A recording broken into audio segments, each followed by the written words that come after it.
জি কর এক সময় ছিল স্বর্গ, কিন্তু আর জি কর নিজেকে হচ্ছে নরক বানিয়ে রেখে গেছে সন্দীপ ঘোষ, এবং তারপরেও সরকারের পক্ষ থেকে কোনো পদক্ষেপ নেওয়া হয়নি। আর জি করের প্রতিটা জায়গায় আপনি হস্টেল বলুন, বিভিন্ন জায়গা বলুন, সেই সমস্ত জায়গায় যে আমূল পরিবর্তন দরকার ছিল সেটা সরকারের তরফ থেকে কিছু করা হয়নি, বা সুপ্রিম কোর্টের অর্ডারের পরেও যে কোনো পদক্ষেপ নেওয়া হয়েছে সেটা নেওয়া হয়নি। ডাক্তারবাবুরা আমরা ওষুধ লিখতে পারি, পেশেন্টকে চিকিৎসা করতে পারি, ওদিকে লিফট মানে যে লিফট না থাকে সেখানে গিয়ে যদি পেশেন্ট মারা যায় আমরা ডাক্তারবাবুরা কি করতে পারি, বা নার্সিং স্টাফ কি করতে পারে? আমরা তো লড়াই প্রচুর করেছি, সমস্ত কিছু এটা হচ্ছে রাষ্ট্রের দায়িত্ব, বিচার দেওয়া কিন্তু রাষ্ট্রের দায়িত্ব, রাষ্ট্রের যে পুলিশি ব্যবস্থা আছে সেটা, বা কেন্দ্রীয় সরকারের সিবিআই, আর বাকিটা হচ্ছে কোর্টের।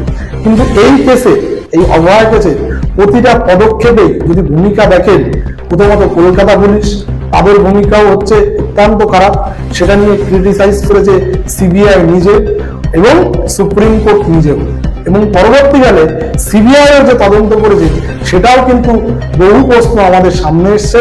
আবার যদি বলেন সুপ্রিম কোর্ট যেটা সর্বোচ্চ আদালত, সেই সর্বোচ্চ আদালতও কিন্তু তারা কিন্তু প্রথমে আমাদের যখন হাইকোর্টে কেসটা চলছিল, হাইকোর্টের চিফ জাস্টিস পি শিবজ্ঞানম স্যারের আন্ডারে কেসটা কিন্তু খুব ভালোভাবে চলছিল, কিন্তু হঠাৎ করে একটা রবিবারের দুপুরে কেসটা কেন প্রাক্তন বিচারপতি ডিওয়াই চন্দ্রচূড় সাহেব তুলে নিলেন আমাদের আজও জানা নেই। কারণ অভিযোগ তো নেই, হাইকোর্ট যখন ভালোভাবে তদন্ত করছে তখন সুপ্রিম কোর্ট কেন তুলে নিল?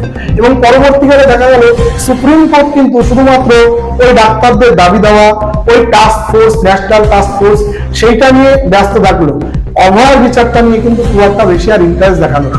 শুনানি হলে 55 মিনিট দেখিয়েছে ডাক্তারদের বিষয়, 5 মিনিট হচ্ছে অভয়াকে নিয়ে, এবং পরবর্তীকালে কেসটা সুপ্রিম কোর্ট ছেড়েও দিয়েছে। আবার হাইকোর্টে যে শুনানি লাস্ট কয়েক মাস ধরে হচ্ছেই না।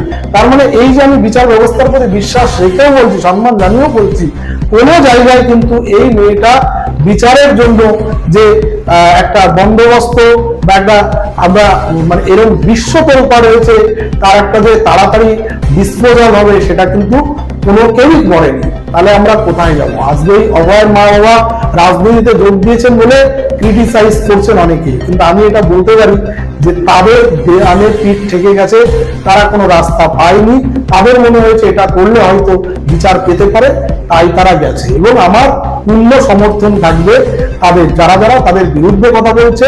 আমি বলবো যে একজন নির্যাতিতার মা বিচারের জন্য যা খুশি করতে পারে, এবং সেটার জন্য যারা সত্যিই মানুষ তারা সম্মান জানাবে, তারা সাপোর্ট করবে, কখনো বিরোধিতা করতে পারে না। শুধু একার বিপ্লবী তিলোত্তমা করেছে অঙ্গীকার, করছি প্রার্থনা বিফল না যায় সে বলিদান।